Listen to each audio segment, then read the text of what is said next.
Hey guys, I hope you're all doing very well. Welcome back to another video, and today I'm going to be talking about Final Fantasy VII Rebirth.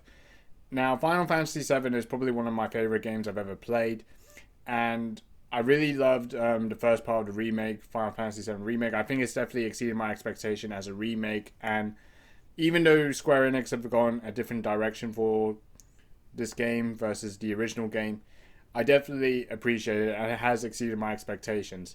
Now, I never really liked all of it. There are some narrative choices that they made from the game which maybe they went a little bit too far and a bit different. And also the conventional padding that the game has with a lot of missions and side quests, there was just a lot of tedium. But in general, I thought overall Final Fantasy VII Remake was a great game. So Rebirth definitely had to live up to the expectations. Now, I did my initial reaction talking about the game, playing the game for a little bit, but now I fully completed the game and I could give my perspective of it, in its entirety. And yeah, the game is amazing. I really, really love the game. Pretty much a lot of it is definitely an improvement from the first part of the remake. And certainly part 2 has definitely exceeded my expectations. Although there are some things that there are a little bit of issues, like the first game. There are some narrative choices, especially at the end of the game, where I'm a little bit unsure about. And also with a lot of the game's content, there's still a lot of time padding and a lot of tedious missions that you have to go through that aren't really that interesting. So if I had to describe this game overall, it's truly amazing and definitely exceeded the expectations that I've expected from this game. So now getting that all out of the way, let's talk about the game. So the game still pretty much stays true to the original game, and it also sets the tone of the story literally after the first part of the remake. So everything has a continuous set for Rebirth. So literally the game itself now takes place after the Midgar section of the game, and you literally have a massive open world to explore. There are literally a lot of regions in the game, and they all have such great environments to traverse around and to really explore. So, and even when after completing the game, there's still a lot more that I could have really done throughout the game to just complete some side quest missions and other mini games. One of the favorite mini games throughout the game that I really enjoyed the most is Queen's Blood, which is literally like a card game that you face with an opponent, and you're trying to place cards down that's trying to beat another opponent's cards. And it's a really good strategy game to really get to the feel of things. And there's just a lot of things you could really explore from the game, such as from the grasslands to the Junon region, to the Coral region, even the Nibel region where Nibelheim is, where Cloud and Tifa's upbringing is from. So everything from the game is just huge. And, they really make good use of the environments and the locations, and it's beautiful and it's really massive. And it really just shows that Square Enix have put a lot of content into this game. Now, a lot of the content does kind of make itself feel a little bit, there's just too much that the game has to offer. And obviously there's a lot of the mini games and everything, like if you're playing a lot of the Queen's Blood games, there's just too much of the same thing that's just on repetition all the time. Or even some of the side quests are pretty much the same as well. So again, it does feel tedious to go through, and it just kind of wants to pad for the time. But overall, it does give you a lot of extra things that you can really use to use your time, apart from doing mainly some of the main side quest missions, which I will say they were a lot of repetition and they were long padded. But overall, I think what Square Enix have done, they really exceed the expectations to really make everything flush out very well. And as massive as the open world is in this game, it's also reflective on its story as well. So the story does have multiple directions it takes. So some parts of the story, it goes into the deeper thoughts of these characters very well, like Cloud, Tifa, Aerith, Barrett, just all the members from the game.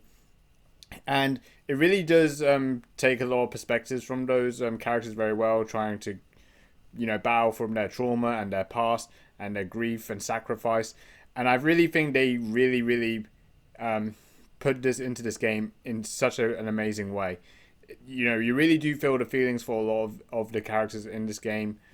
And even in the different directions it takes, sometimes it can be a little bit, or you could get a bit lost with it, but throughout this game you can relate to it, and it's actually works pretty well. Now, I will say some parts of the narrative does drift a little bit, and it can be a little bit nauseous to go through. So sometimes there will just be long padded cutscenes and some various tangents that could really be off-putting. And most of it was more noticeable at the end, but I wouldn't say that was really detrimental to the overall quality. It would sometimes just be a little bit of a question mark of Square Enix's direction for this remake. Like how different they want to approach this from the original game. But from my personal perspective, I actually really liked it, the direction. And I think even for a new generation of Final Fantasy fans trying to get into this remake, I actually think it wouldn't throw them off at all. Even some diehard fans of the original, they could also accept that as well. So, including like how open and massive the story is, now the game itself took me around 60 hours to complete, and I even did like very few side quest missions and a few intel based missions as well, which is something that you could do in the open world of this game. So that's pretty much covering like fractions of what I was only doing 60 hours just to complete the main story. Now, remake itself took me about 40 hours to complete with just a very few side quest missions. I didn't complete all of them, but in Rebirth you could do that. And what's also interesting now is that you can actually go back to the chapters of the game and just complete some added side quests, some other missions as well, and other intel based missions to really just continue and progressing through the game. It's kind of like a new game plus sort of feature where you could go through each chapter and you'll still maintain your level, your EXP, your SP ratings that you've built up as well. So you still were able to go through some of the previous chapters of the game with the same progression you had, and that's something that's I appreciate from this game. I can't remember the last game doing that, but definitely in this game it gives you more added replay value. Now, the next thing I want to talk about with Rebirth is its gameplay. Now, there's a lot that the game has to offer, so I can't dive into every aspect, but I'm going to give the best account as I can from my experience. So the gameplay is still pretty much retains the same roots from the first part of the remake. So you can it's pretty much an open combat hack and slash game, and you can use your party members as well to do these battles. So you could build up your ATB bars to access, high skill powered moves or spells and items. So that still pretty much maintains the same structure. However, one thing I have noticed more from this game that you can now use is synergy abilities and also synergy skills. So it actually makes it more of an effective way to use your party members to actually build up some other attacks as well as other sort of abilities to encounter some enemies as well as some very hard bosses as well. So it gives you more of a strategy and more flexibility to use the game and work in unison with other team members, and it really, really does add a lot more to this game. Also, with managing your party members, you can also manage who's into your party as well, and kind of bringing out different party members as well. And they all have unique abilities and a unique set of combat features as well. So it gives you a more of a strategy as well when encountering certain enemies.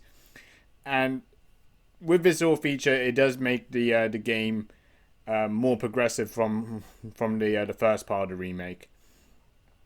Other things I also want to mention as well with the gameplay is actually a few more things. So one of which is they have a new progressive system for your skill trees to build up SP ratings. So you can use it to access some new upgrades for your characters to build up more HP or MP or attack points or magic points. And then you can also build up synergy skills or new synergy abilities with your partners or your party members. So it adds a lot more to the overall progression of the game, and you could use that for all your characters as well. And the other thing that I also like to say that's another key feature of this game for this gameplay is now you can build relationships with your party members. So this will usually come into play when you're doing certain aspects of the story of the game, trying to make sure you get to the right conversations, and those sort of things would help build up relationship points. You can also build up relationship points by doing side quests that are designed for working with your party member, and building up those relationship points would access the gold source of date. So from my gameplay, I did it with Tifa because I felt Cloud and Tifa had the best bond in the game, and I wanted to see how the penultimate date could really turn out. And you could use this for other characters as well, and even you complete the game, you could literally go back to the chapters and do it with other characters or other party members as well. So you could do it for Aerith, Barrett, Red 13, Yuffie. So it gives you a lot of these options that you can use as well. So the gameplay for me is definitely a vast improvement from the first part of the remake. And I personally think this is definitely the best balance of how an RPG game could use its combat pretty well. Now, I will say sometimes with the AI, like the first part of the remake, can be a little bit faulty at times, and they may not access your commands very well. But I have to be honest with you, from my experience from the game, it was extremely minor. I think sometimes there's just a way of strategy of switching characters and using abilities that, from my angle from the game that I was playing at. But as far as I'm concerned, I never really looked at it as a problem. So that's kind of the way I seen it. Last few points I also want to mention is that I really appreciate the voice acting and the soundtrack. The soundtrack especially slaps. I really love the soundtrack from the from remake, and certainly Rebirth has definitely maintained that expectations as well. And yeah, it's just a lot of the features I think from this game is just excellent, and I really think it does definitely get me excited for playing part 3 to really conclude this 7 remake. And as much as I could say all these things as well, for some people who are still into the original part of the game, that some of these changes that they made, they're trying something a little bit different. For me personally, I think that's the idea of what remakes are. They should really have something unique. That's what made the original so good. And I think the changes that Square Enix have done is actually, from my perspective, have worked pretty well. And it definitely does work for a new generation of Final Fantasy fans as well.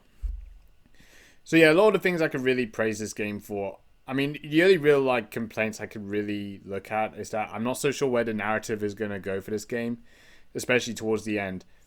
I don't really want to get into real spoilers or anything like that, but near the end of the game, when you're battling out with Sephiroth, it kind of talks about, merging timelines as well, and how that really alters realities and stuff. I'm not so sure that was executed in the way that I would have expected how the game to end. Now, I'm not really going to go into too much details of it because I don't want to spoil it, but that was really one bit of the end that kind of threw me off. So it'll be interesting to see how they kind of execute all this out for part 3. But overall, man, this game is amazing. I've really had such a great time playing this game. And honestly, I think really this game truly lives up to the original very well, and this remake definitely exceeds a lot of the expectations. I may not like all of it, but I certainly do love a lot of the features that this game really has to offer. So overall, rating Final Fantasy VII Rebirth, I'm gonna give the game a 9 out of 10. I really don't have many things to complain about this game. Maybe some parts of the narrative and some of the padding that the game has, as well as a lot of the extra bits of content that may not be as useful. But overall, the gameplay is great. The acting is really good. The soundtrack is stellar, and the exploration of the open world and regions is excellent, and it's definitely exceeding my expectations. So yeah, I hope you guys enjoyed this video. Make sure you guys like, comment, subscribe, dislike if you want to dislike. Let me know what you think of this game. And yeah, that's about it. See you later.